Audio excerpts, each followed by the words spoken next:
Welcome to my Remedies Law workshop. I'm Goldberg, your tutor and your host. So what is Remedies Law in general, right? What do we need to know about this exam, and what do we need to know about, the key components? Have we written criminal law, all of us? Have you done the chapter called sentence hearing? Right? Yes. So civil trial, the tail end is the remedies, right? Civil trial, the tail end is remedies. So it is all about the sentence hearing for a civil trial, whether it is coming from tort or contract. So there are two bigger things you need to understand. If you haven't written tort, don't worry, you are not going to establish the component of the tort, but can we identify whether there is a tort and contract? So if we had an oral contract, you came to my class, I advertised, so there was a contract was established. So whatever we learned back in law school with regard to contract, that's enough for our Remedies Law exam. Are we clear? So don't panic. Only thing we need to understand, the number one rule in the Remedies Law exam, as Ivneet was saying, there is no structure. So the point is, first of all, look at in the exam situation whether you are dealing with a contract or a tort. Are we clear? So the first issue.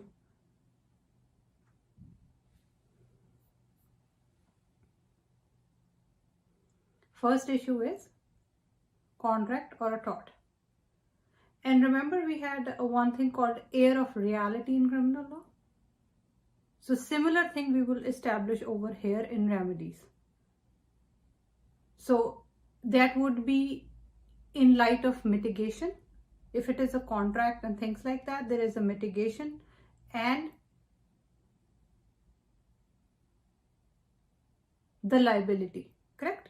We have to establish that. So these are our, remember when we going through an exam situation, we'll be like, oh, what should I do, correct? So the first thing we say, it is an equitable scope, and equity is unlimited, right? But equity, same as subjective mens rea, it is very, very personalized thing. Are we clear, Natalie? So every situation has, that's why the subject looks all over the place. It looks like, oh my God, what am I going to do in this situation? So first we break it down into two things. Tort, one route, unlimited scope, will slowly, there are only basically two types of torts. If you have gone through the second component of my remedies part 2 of my notes, even if you haven't purchased my notes and you don't have it, so I'm going to give you a quick refresh. There is a difference between public wrong and a private wrong, right? So if I invite you to my house to attend a workshop, right, that can be a public nuisance due to COVID these days, because people can be offended, right? So it's not just my neighbor's issue, right? It can be the whole locality's issue at that level. So we can definitely argue between, so we are talking about the tort first. So the tort, private or public. Private, you have to kind of go over the counter to establish things and this and that, right? But for public wrong, it's very likely to get some kind of help from the court, correct? Another thing, so that is what the tort is. Another question which students normally ask me in my classes, and that's like number one in our sample question as well. Is there a way to stop a crime from happening in the law of remedies? Remember that guy who is dealing with the drugs, and he's, kind of going through the stuff. And so the person who is, concerned neighbor, can he stop? So there is no way that you cannot stop a crime from happening in the law of remedies. I'm just giving you introductory points and then we'll go more in detail, right? So law of remedies is equitable. It's like put things in balance between us, right? Contract or tort. Tort, ask yourselves two questions. Can you, even if it is private wrong, can you convert it into public wrong and kind of highlight it and support the facts? Are we clear, Simone? Are you following it? Marjan, do you have a question or do we have clarity over here on this point? So the first thing in remedy is break it down into two components. Contract route. What can be the contract route? I told you like I will come and fix your kitchen counter, correct? I will do. So that's always a contract in the, whatever we read in the law school, that's sufficient over here to establish whatever the contract says. So the wrong tort route, no contract. It just happened. I never promised you anything. So that definitely going through that route. So the first question we are asking ourselves, what is the route between A and B? Are we clear? And then when we establish this and it is a sentence hearing with subjective mens rea and rare of reality, this is what nutshell law of remedy is. To absorb, to understand, to reflect and tie the loose ends, right? Now, next thing we have over here is we will go through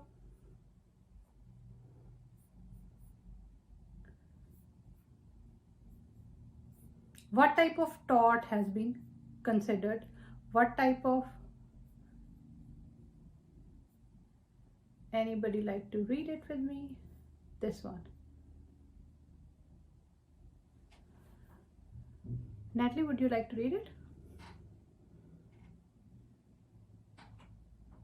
In a contract situation, we don't need to explore the logic and justification of the... Frankie remedies. Correct. In a contract... Pardon me? Yeah, go ahead, please. Sorry. Keep reading. Okay, sorry. In a contract situation, we don't...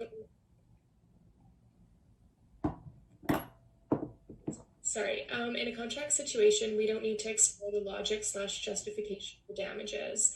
We have clear contract, and the law of contract allows commercial parties to sue for broken promises and seek damages. The law of equity allows damages to be an alternate route for specific performance in almost all situations, unless a plaintiff clearly abandons the damages route in his or her pleadings. The secondary question is the quantum of damages or measure of damages in any equitable situation. We do not need to dig into a full array of damages analysis when there is a clearly established contract. Period. Now, Evnit, would you like to add something over here?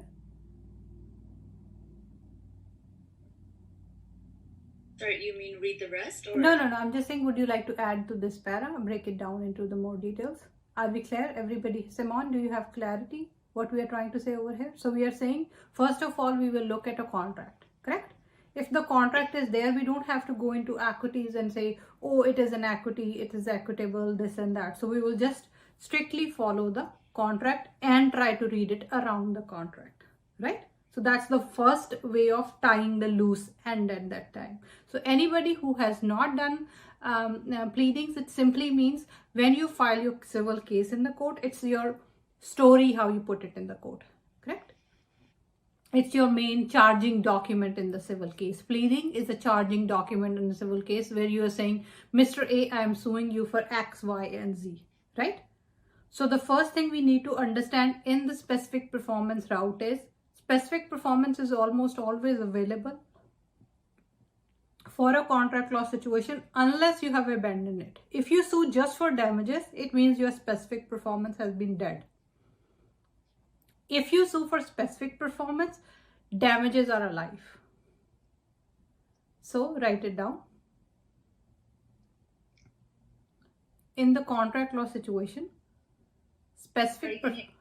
in contract law situation, if question informs us the content of pleading, then we need to review the content and see if plaintiff is only suing for damages or he is also suing for specific performance. The law says, the law establishes whatever, that if you only sue for specific performance, you can always convert your claim into damages, and damages are always available at part of it. Are we clear? Now the next component we have over here is the tort, correct? So basically we are talking about two types of torts, nuisance and trespass, which is all normally there, correct? Trespass is the deliberate, unlawful invasion of another person's property in order to gain benefit without the owner's consent. Correct? Nuisance is unreasonable use of one's property. I am doing some kind of, you can say I'm doing some kind of burning some kind of, special wood or something for aromatherapy or something. That can be nuisance for you as my neighbor, right? So, and we have Rashpinder, the last girl. Hi, I'm talking to you. Yeah, so do you have any question? So basically we're talking about 2 or 3 types of torts. One is trespass, nuisance, and then we can talking about financial issues. So this is one way of looking at the first question we have in the sample exam. We can talk about the negligence. We can talk about the nuisance, and we can talk about the trespass, because the customers were jumping over that girl's property or the guy's property, right? And another thing we have over here is we will go, I will provide you this document, don't worry, this one you don't have to copy. And you can work on your answers on your own, and then contact me if you need more help. So we were talking about the trespass and the nuisance, and then we have the jumping over the fence and all that stuff.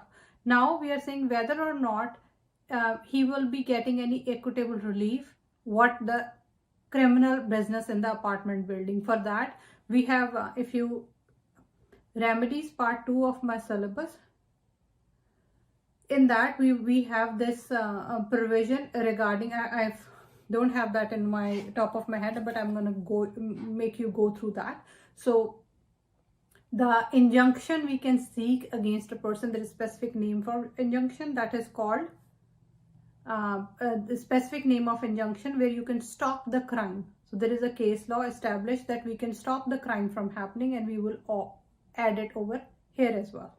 Make sense?